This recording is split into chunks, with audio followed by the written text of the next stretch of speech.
ଏ ଘରେ ଆଉ ରଖେଇ ବସେଇ ଦେବେନି ମତେ ମୁଁ ଆଉ ରହିବିନି ଏ ଘରେ ରହିବିନି ଛାଡି ଚାଲିଯିବି। ଆରେ ଟିକେ ମଣିଷ ଭଳିଆ ତମେ ହୁଅ ବେଗ କଣ ମୋ ଉପରକୁ ପକେଇଲଣି ମୋ ଉପରକୁ ଗୋଟେ ପଥର ପକଉନ ମୋ ମୁଣ୍ଡକୁ। ଯଦି ତମେ ମୋ ସ୍ୱାମୀ ନ ହେଇଥାନ୍ତା କେବେଠାରୁ ପଥର ମୋ ମୁଣ୍ଡ ଉପରେ ଛେଚି ସାରନ୍ତି। ହଁ ହଁ ମୁଁ ବା ସ୍ୱାମୀ ତମର ତମେ ଏମିତିଆ କଥାବାର୍ତ୍ତା ମତେ କରିବନି ଆଉ କଣ ସ୍ୱାମୀ ଉପରକୁ ପଥର ପକେଇବ ପୁଣି କହିଲଣି ନାଇଁ କାଇଁ ବେଗଟା ପକେଇଲ ମୋ ଉପରକୁ। ବେଗ ଟା ପକେଇଲି ରଜ ସଉଦା ଯାଅ ଆଣିବ ମ। ରଜ ସଉଦା ଏତେ ଖାଅ ନା ଏତେ ଆଉ ରଜ ପାଳନ କର ନା ତମ ପାଇଁ ରଜ ଆଉ ପାଳନ କରିବା ଦରକାର ନାହିଁ କିଛି। ରଜ ପାଳନ କରୁଛି 2000 ଟଙ୍କା ଯାଇକିନି ବିୟୁଟି ପାର୍ଲରରେ ସବୁ ଯାକ ମେକଅପ ବିୟୁଟି ନେଇ 2000 ଟଙ୍କା ସାରିଦେଲ। ସେ ଶାଢୀ ଆଣିବି ସେ ଛାଇଆ ଆଣିବି ସେ ଅମକ ଆଣିବି ସେ ଠମକ ଆଣିବି ଏମିତି କରି କରି ତ ମୋର 2000 ଟଙ୍କା ବର୍ବାଦ ହେଇଗଲା। ତମେ ଏତେ ଗପନି ଯାଅ ଶୀଘ୍ର ନେଇକିନା ଆସିବ ସଉଦା ପୁଣି ପୁର ହବ ନା ନାଇଁ ପିଠା ପାଇଁକା ପୁର କିଛି କିଛି ହବ ତମେ ନା ଆଉ ନାଇଁ। ରଜ ପାଳନ କରନି ତମର ଆଉ ବୟସ ଅଛି ରଜ ପାଳନ କରିବାକୁ।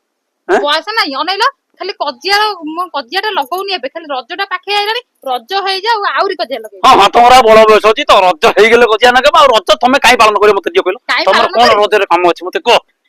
ନାଇଁ ତମେ ଖାଲି ବୁଲିବ ଆମେ ଆଉ କଣ ବୁଲିବୁ ଆମେ ବୁଲିବୁନି ଖାଲି ଘରେ ବସିବୁ ଆଉ ତମର ଆମେ କଣ କାମ ଅଛି କହୁନ। କାମ ଅଛି ଆଉ ପିଠା ଆମେ ଖାଇବୁନୁ। ପିଠା ପିଠା ନା ଛେନା ଖାଉନ ଛେନା ଗୋଟା ନେଇଆସିବି ଗୋଟିକିଆ ଛେନା ତାକୁ ହାଁ ହାଁ କରି ଖାଇ ଚାଲିଯିବ।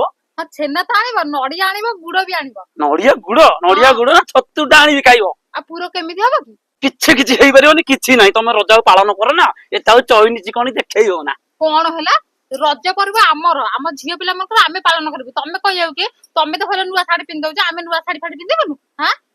ହଉ ଆଣିବି ରଜ ଆଣିବି ପାନ ଆଣିବି ରଜ ପାଳନ କରିବ ଗୁଡ ଆଣିବି ଛେନା ବି ଆଣିବି କଦଳୀ ବି ଆଣିବି ଦରକାର ସବୁ ପଇଲେ ଆଣିବ ନଡିଆ 5ଟା ନେଇକି ଆସିବି ହେଲା। ସବୁ ଆଣିବ ହେଲା ବେଗ ନେଇକି ଯାଅ ସବୁ ସଉଦା ନେଇକିନା ଆସିବ।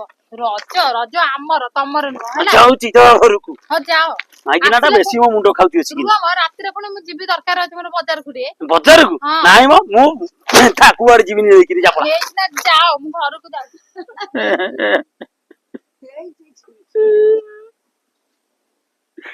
କି ରଜ ଆଇଲା କେଜାଣି ଶଳା ଆମେ କହିଥା ମାନେ ମରିଗଲୁ ଏଠି। ହଉ ଶଳା ଯାହା ହଉଛି ହଉ ଯାଇ ନେଇକି ଆସେ ସଉଦା ଦିଟା ନହେଲେ ଇଏ ମତେ ଖାଇଦବ ଆହୁରି।